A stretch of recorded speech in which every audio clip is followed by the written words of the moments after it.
L'invention de l'écriture est certainement ce qui a permis à l'homme de changer de statut.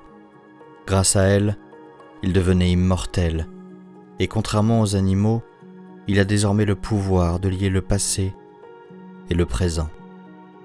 Depuis, l'homme n'a cessé de perfectionner les supports sur lesquels il inscrivait son histoire. Les Égyptiens ont utilisé le papyrus, les Chinois ont inventé le papier. Mais la capacité de production était toujours limitée par la vitesse d'écriture d'un humain, jusqu'au jour où fut inventée l'imprimerie.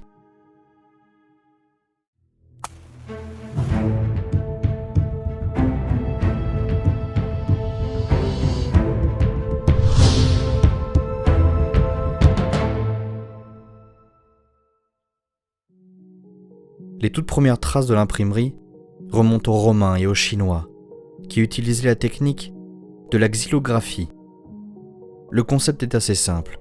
Le texte est gravé sur une planche de bois, la planche est plongée dans de l'encre, puis apposée sur du papier. Cette technique est efficace, mais pas très fonctionnelle, car cela nécessite de graver une nouvelle planche pour chaque texte. Ce sont les Chinois qui, les premiers, commenceront à dépasser cette contrainte de la lenteur. Aux alentours de l'année 1040, le copiste Bicheng instaure l'utilisation de caractères mobiles dans le processus d'impression. Ces caractères sont en terre cuite et en céramique et présentent l'avantage d'être dissociés les uns des autres. Ainsi, ils peuvent être déplacés, utilisés et changés à la guise de l'imprimeur, ce qui facilite grandement sa tâche. Son invention est considérée comme une immense révolution qui posa les bases de l'industrie moderne de l'imprimerie. Cette méthode se propage en Asie et elle est notamment reprise en Corée, où Chow Yun-hui remplace les caractères de céramique par des caractères en métal, bien plus solides. C'est la naissance de l'imprimerie moderne. Grâce à ce procédé, ils imprimeront en 1377 ce qui est considéré comme le premier livre imprimé de notre histoire, un traité d'enseignement bouddhiste, le Jigji.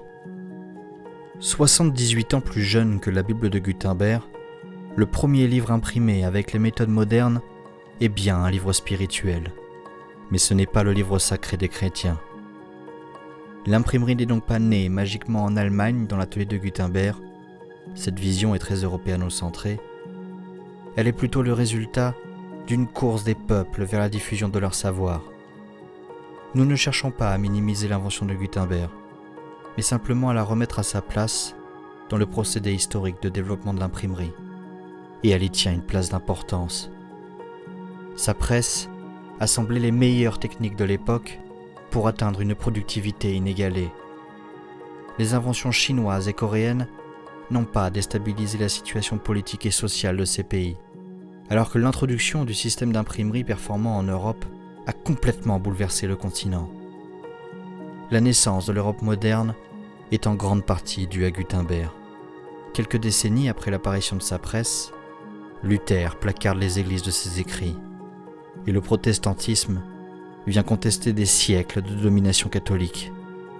Dans le même temps, les écrits humanistes se diffusent à travers le continent et commencent à remettre en cause les systèmes politiques.